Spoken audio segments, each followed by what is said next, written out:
Hey YouTube, welcome back to my channel, Taylor Talks Tales. Today I have a video for you. It is a subscriber request video. Subscriber I Love Puppies from Australia had asked me, how do I read so much and how do I get through so many books? So I decided to make this video. So I Love Puppies, this video is for you, and of course anybody else who's interested or curious about how I read so much and some reading tips and suggestions and sort of what I do to make sure that I read over 100 books a year. So I just want to start this video out by saying I know there are other booktubers who read more than me. There's one in particular who I think she read 315 books last year, and I feel like that's god tier reading.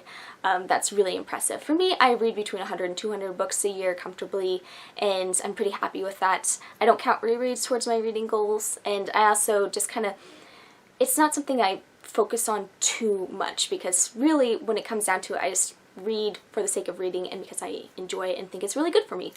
So all these tips and suggestions that I do, you don't have to do them. Just pick and choose what you would like. Some may not work for you, others may be really beneficial. This is kind of just for anybody who is interested in getting into reading, used to read a lot and wants to get back into it, or if you just read and you're like, I want to see if there's ways for me to maximize my reading potential. So hopefully some of these may be interesting to you and might work for you, but let's get into it. Tip number 1, make reading a priority and make it a habit. So for me, reading is so much more than just a hobby. It's really essential to my health and well-being. I consider it to be a very important thing, and it's definitely a priority in my life. There are things I am totally willing to cut out of my life if it interferes with my health and well-being, and reading, it falls under the health and well-being. I will cut out social events or other hobbies to make sure that I have time for reading because it means a lot to me. So that's something that you'll have to do, is figure out on your kind of scale of priorities, where does reading fall? If you want to read a lot and if you want to be a big reader, you're gonna have to bump that up, which means certain things are probably going to fall on the priority list. Like if you're really big into TV or social media or video games, something like that, and it competes with reading, you'll have to decide, is reading more important to me than video games, and kind of prioritize it there, because unfortunately we all only have a certain amount of free time. So for me, reading is a priority, and I've made it a habit where I just read all the time, and it just becomes very naturally to me. And when you read a lot, at some point it just, you don't even think about it. You're just down, it's like, oh, time to grab a book. So I definitely suggest kind of sitting down, thinking about that, even doing research if it helps you. There's plenty out there about the benefits of reading, and just really kind of put that in your mind and be like, I'm not doing this just for fun, I'm doing this because it's important, or because it's going to help me with my writing, or because it's going to help me with my mental health, or however you want to justify it, but try to make it a priority. Tip number 2, read every single day. This I highly suggest you do. Even if you're only going to end up reading 15 or 20 minutes a day, still it's very important to just get that habit going. And I think they say it takes about 21 days to form a habit, so just start. You can start tomorrow, you can start Monday, whenever you want to start. Just sit down and say, okay, you know what, I'm just going to read for 15 minutes. And it doesn't matter what you're going to read, just sit down and read. And if you end up reading for 3 hours, that's awesome, but if you only read a certain amount of time per day, just make sure you do it. Even if you don't want to, just kind of push through it and be like, you know what, I gotta get that habit formed, so just do it. Trust me, you're really going to see the benefits of it. The more you do it, and the more you make it a habit, the more natural it'll feel, and the more you will just automatically sit down and be like, it's reading time, or I need to read, and rather than filling your time with doing other things, it'll gravitate more towards reading because it'll feel more natural for you to do that. I know for me, I don't even think about reading half the time, I just do it. And it's been really awesome because it's not forced, it's never forced, it's just something I do. And it's not just for my well-being, but it's also for my enjoyment as well. So when you read every day, it also helps you become a stronger and better reader. I know there are some people out there who worry that they're a slow reader, or that they're a weak reader, or that they have dyslexia, or they have something that's preventing them from reading a whole lot of books and they're self-conscious about that, which I don't think you guys should be. I think whenever you're reading, that is awesome. So even if you only read 5 books a year, because that's all you can do, that's still awesome, and you should still be happy and proud of yourself for doing that. But like with everything in life, or not everything, but most things in life, I would say, the more you do it, the better you'll get at it. I think that reading really is like a muscle, and if you're a slow reader, you may never be a Speedy Gonzalez of reading, but you will probably become a stronger and faster reader over time just by doing it. I know when I was younger, I've always been a pretty strong reader and fast, but I know I've gotten much faster over the years because I've just sat down and just read a lot over and over again. Tip number 3. Initially, when you first get into reading after not having read a whole lot, or if you're just now getting into reading quite a bit, you'll want to plan your reading time. Whether you put it in a planner, your phone, however you do it, I highly suggest just having a specific time where you sit down and it's like, this is my reading time. I still do this, but I don't actually write it down in a planner. I think if you're a really busy person and you're wanting to read more, writing it down in a planner or having phone notifications is awesome. Even if it sounds kind of cheesy or like something that you don't need to do, it does help as a reminder. But if you've been doing it long enough, then you just know what your reading time is.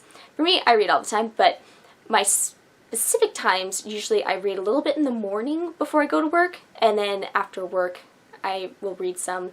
I read on my lunch break too, but my specific reading time has always been before bed. I usually read at least 2 to 3 hours before bed.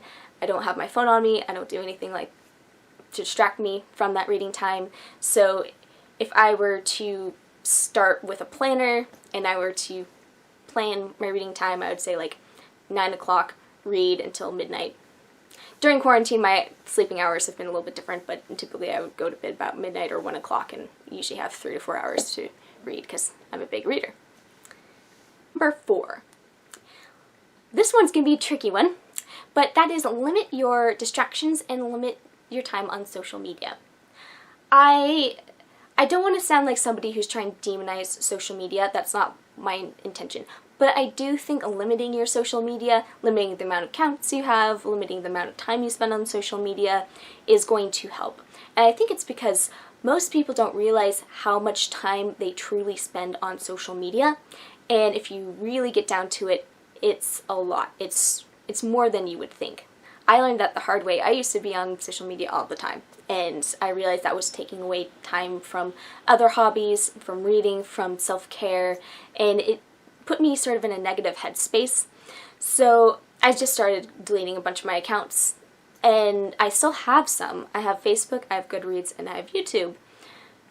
But I limit my time on Facebook, and Goodreads and YouTube are different. I don't really necessarily consider them to be social media. I still limit my time I spend on both of them as well, because I could just spend quite a bit of time, and I'd rather use the time that I would be just kind of aimlessly checking things out and scrolling for reading.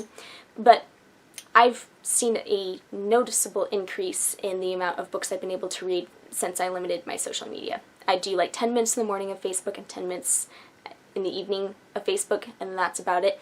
And it just makes me happier because really, Facebook's kind of a dumpster fire of a website right now, so not really missing a whole lot. And then with distractions too, that can be your phone. Again, not demonizing your phone, we all have to have them. You know, there's definitely some benefits, but they can be pretty distracting. So what I do is I don't sleep with my phone in my bedroom. I sleep with it in a different room. And I live with my dad and my brothers, so it's the case where if somebody needs to get a hold of me in an emergency, they would be able to get a hold of me, but I just, if I have my phone in my room, I will probably check it more often, so I just don't have the phone, and instead I use an alarm clock to wake me up, so that way I wake up and I kind of lay in bed for a little bit and do a little bit of reading and then get out of bed. and especially at night it really helps because there are no distractions in my bedroom. I've got my books and that's about it. So I definitely recommend limiting distractions if you can. I also don't have a TV in my bedroom. In fact, I don't even really watch TV. That was something that I cut out of my life. Same with most video games. I will play some Animal Crossing here and there with some friends, but for the most part, those two have been eliminated from that. Tip number 5, set a reasonable reading goal. So I think it's awesome to have goals, and I think for me, I read more when I do have a reading goal, so I always set myself a reading goal no matter what. But I think it's very important to make sure that you set a reasonable one, because I've seen some people just jump into a reading goal and they're like, yeah, I'm going to read 300 books and it's going to be awesome. And then they don't make their reading goal and then they feel pretty disappointed. Or they push through reading so hard to make their reading goal that either it doesn't become fun anymore, they don't enjoy it anymore, or they're skimming books just to make their goal. And that's not how I like to approach reading. I really like to sit down and enjoy the books I'm reading, and I never want to feel like I'm being rushed or like I have to read through something. So that's why I always make a reasonable reading goal. That's why I always make it 100, even though most of the time I will beat it. You know, some years it'll be 150 or 200 or more than that. But I just set it for 100 because I'm pretty confident that I'll make it. And that works for me. So I think when you are approaching reading, just think about what's reasonable. Kind of push yourself a little bit. Like, don't say, I'm just going to read 5 books a year when you know you can do more. But let's say you haven't read a whole lot recently in the last couple of years and you're getting back into it. Maybe make it so you read, like, I don't know, 30 books. Start with that. And if you make it, that's awesome. And then maybe in the following year you can push yourself up a little bit further and do 52 books or 60 books. And then eventually you can make yourself get all the way up to 100. So have a reading goal. You'll most likely read more because you are pushing yourself towards it, but just make sure it's not something that you're going to be too overwhelmed by, because then it'll just lead to burnout, and nobody wants burnout. Tip number 6. Train yourself to read in shorter increments. This is where I've seen a lot of my friends and family get stuck on, is that they want to read and they enjoy reading, but they need a huge chunk of time to sit down and read. If you rely on that, you're not going to get through very many books a year, because let's face it, we live in a pretty busy day and age, and you know, chances are during the week you're going to be busy with work, school, whatever you've got going on, and maybe you'll have an hour or two in the evenings to sit down and read, and then you're looking towards the weekend, but then all of a sudden you have social engagements and you have this and that and somebody's wedding, and soon you find yourself never reading because you're looking for that 8-hour block of time and you're probably not going to get it. So I suggest just doing the reading every day, a little bit every day, and starting with that. Even if it's sort of hard for you to remember where you've left off, at the very least, if you're reading every day, there's not going to be this big gap in between events. Like, if you read a couple chapters last night and then you read a couple chapters today, hopefully you'll still be able to remember a little bit about what's going on. And it may be something you have to kind of push yourself through a bit, but I do think that if you kind of change your mindset about it and just kind of relax and let yourself just enjoy the reading and let yourself kind of let go of that, I need to have a huge chunk of time, otherwise I won't remember. I think that a lot of it just seems to be a psychological block that people put on themselves, as opposed to something that actually is something that they need. I don't think most people can only read in 8-hour intervals. I think it's just kind of a mental thing that they have going on. To be fair, only reading for 5 minutes at a time can be kind of frustrating too, so I'm not suggesting that. I'm just saying, you know, be okay with reading in half-hour chunks or 45-minute chunks or even 20-minute chunks, and just kind of, you know, try that out and just see how that goes. Tip number 7. Always carry a book with you wherever you go. This one is a big one, and what I do is I usually have a book in my purse, a book in my backpack, a book in my car, or multiple books in my car. I usually have multiple books in my car. If I'm staying with somebody, I'll have a book there, book in my mom's house. I live at my dad's house, so there are tons and tons of books here. And whenever I travel anywhere, I usually pack 2 to 3 books. I just think that when you've got it, you will find that there are for you to read that you didn't even think that you knew about or had. Case in point, lunch hour. I always read on my lunch break, no matter what. Full half hour of reading. If you're at the doctor's office and it takes 45 minutes for you to get into the doctor, you've got your book there. There's one time where my brother was sick and I had to wait 5 hours for him to come out of the urgent care, and I got through an entire book in that one sitting. So I think that it was very helpful to have that book, because otherwise I would have been really bored, and just doctor's office magazines aren't that interesting anyway. So you'll just find that when you've got the book, you will have plenty of opportunities to read. Stephen King does this. He always has a book with him, and he just makes time to read wherever he can and use those little chunks of time that may seem like you can, there's nothing going on, and normally they would just be sort of wasted time, and instead you can use it towards your advantage, especially if you have kind of trained yourself to be able to read in shorter increments. Tip number 8, read what you want. And I know this sounds very basic, but I actually think a lot of people don't read what they truly want to read. And I think it makes a difference. So when I was younger, when I was in high school, there were a lot of hipsters at my school who thought that if you didn't like War and Peace and just these like heavy-duty classics, and if you read anything else, that you were an idiot. So I would just remember getting stuck reading with all these classics because I wanted to impress all these hipster kids. Even though I was really happy reading my Stephen King and loved Stephen King, but they made fun of me for liking Stephen King, and so I kind of kept to myself. But once I got into college, I was just like, screw that, I'm going to read what I want. And then my reading went way up because I was reading what I want, and I can really just fly through the books that interest me. And I think doing that, it's beneficial to you, because reading is for you ultimately. I think it's when you pick the books that you want and you finish the books that you want, it'll really make you happy. And I think that's all that we can really ask for in this day and age, is to just find something that makes us feel fulfilled and brings us some joy. I know for me, I love horror, and it's not necessarily a genre that is super well respected in some circles, but reading those books brings me a lot of enjoyment. And I love classics. I don't really review them much on my channel. I love them though. But I can like, Dracula and Master and Margarita and To Kill a Mockingbird, and I can also like The Roo, which is about a killer kangaroo, And I think when you are too focused on reading for other people, you aren't going to be as motivated to get through the books.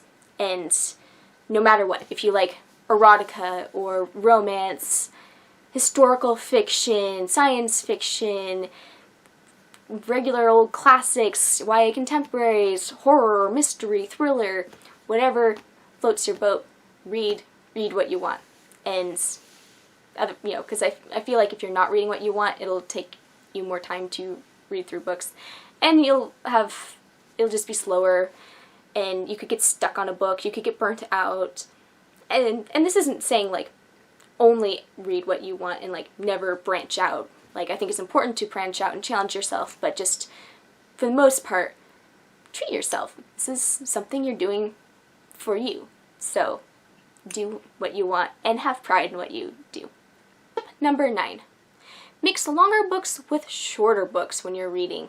So what I mean by this is going to help you reach your reading goal, is if you've been reading multiple long books, switch it up with some shorter books. Like, case in point, last year I read 2 of Brandon Sanderson's books in the Stormlight Archive. Those books are beasts, they're huge. So what I ended up doing is, after I finished those 2 books, is I read a bunch of novellas and shorter novels. So that way I could get back on track with my reading goal, and that was sort of a mental thing for me. Because when I find myself getting too far behind on my reading goal, it just messes with my mind a little bit, and I also get like, oh no, I'm behind, and I don't like that.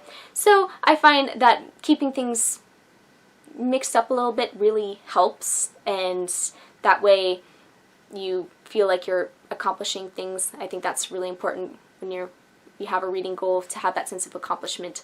I always get that feeling after I've read a book, like, oh, I finished a book, and I get this sort of big rush of endorphins and make myself very happy when I've done that, because I just like reading so much. But I highly suggest doing that. Okay, tip number 10. It's okay to DNF a book or set a book aside. So DNF, booktube community, we pretty much know is did not finish. And I think it's important to be open to doing that. When I was younger, I was so opposed to that. I was just like, no, I am finishing every single book I've ever laid my eyes on and started reading, because I'm not a quitter.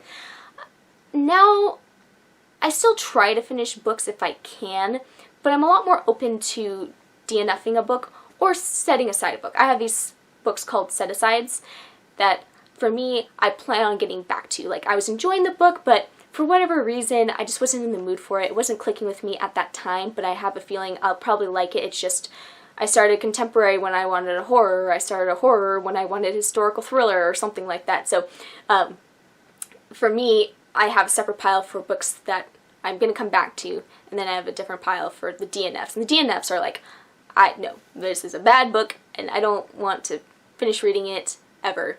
And I tend not to have too many of those books. I usually can push myself through them, but life is short, and I think that I would rather enjoy the books that I read and just not be afraid to DNF a book. Even if I don't do it a whole often, I think now that I've started doing it a little bit more, that also helps me get through more books. And I highly suggest that you guys give it a shot too, and especially the set-aside books. Like, if it's just not vibing with you that day, you can set it aside and come back to it. Even if you have to reread it, it'll be there for you, unless it's a library book, but then you can always recheck it out. In fact, I think for me, there are times where I'm like, I think this is a good book, but it's just not clicking with me, so I'm going to do myself a favor and the book a favor and set it aside, and then come back to it and see if it just happened to be, I just wasn't in the mood for it. So I highly suggest giving those a shot. Tip number 11. Have multiple books going at once.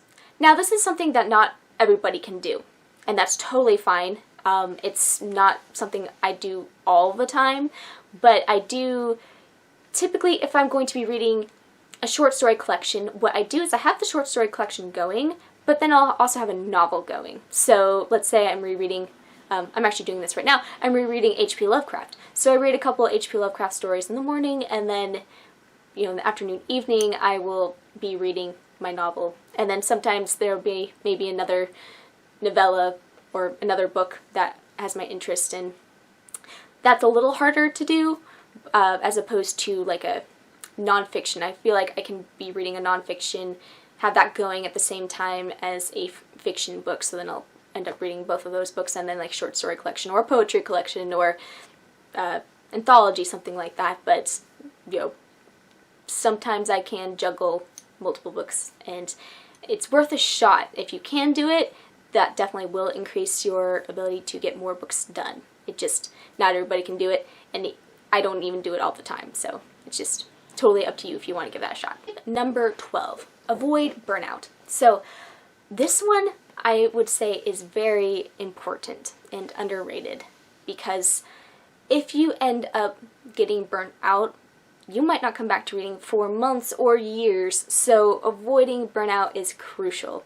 I haven't had a burnout or a reading slump in a very long time, and it's because I do everything in my power to prevent that from happening. I can usually feel it coming on, and I can kind of tell, oh, I think I'm heading towards a burnout or a reading slump. So what I do to avoid that is, first, if I've been reading a lot of the same genre, I switch gears, just different genre very quickly, because I've found that if I binge too much of the same thing, that just leads to a reading slump. Or if I've read a couple really bad books in a row, then I look to this is supposed to be like a 4.5 out of 5-star book, and it's really beloved and it has good recommendations, and then quickly get into that book to try to prevent a reading slump of reading multiple crappy books in a row. So for me, horror is my most read genre, and it's my favorite genre, and it's one that I can consume a lot of. But even that, I feel like I can get burnt out of if I let myself. So I'll read a bunch of horror, and then I do a different book. Oftentimes, like a palate cleanser in a way, where I'll do something totally different, like a young adult contemporary, historical fiction, sci-fi, fantasy, something, just to make sure I don't get too burnt out of any one thing. And I also, this is where the reading multiple long books and then multiple short books after that, or kind of shaking things up with the lengths of your books can help. If you're finding yourself getting a little burnt out of fiction, maybe try a nonfiction or try a short story collection. Just do something by an author you've never heard of. Reread too. I found that if I'm a little I can usually feel a burnout coming, and so I can stop it. So I haven't had a burnout happen to me in years. I had it happen in high school and like briefly in college, and then since then, no. I've been able to keep that at bay because of the things that I do to prevent that from happening. So I oftentimes, if I feel it coming, I'm like, okay, I'm gonna change things up. It's usually just changing something up. But I do recommend rereading. Like, rereading your favorite book is usually pretty awesome, because then all of a sudden you're like, oh yeah, that's right, I love reading. And I also don't binge super long series back to back to back. I know some people who can, and more power to you. For me, if the book is more than a trilogy, or maybe a quadrilogy, if that's a word, 4 books, if it's more than that length, I have to switch it up a little bit. Otherwise, I get burnt out, because I'm more of a standalone person than I am a series person, so that's just something I have to watch out for. I think there are only 2 book series I was able to successfully binge that were very long without taking any kind of break. So I just recommend doing that, making sure you don't get burnt out. And if you do find yourself, no matter what you're doing, still kind of heading towards a burnout, still read every single day.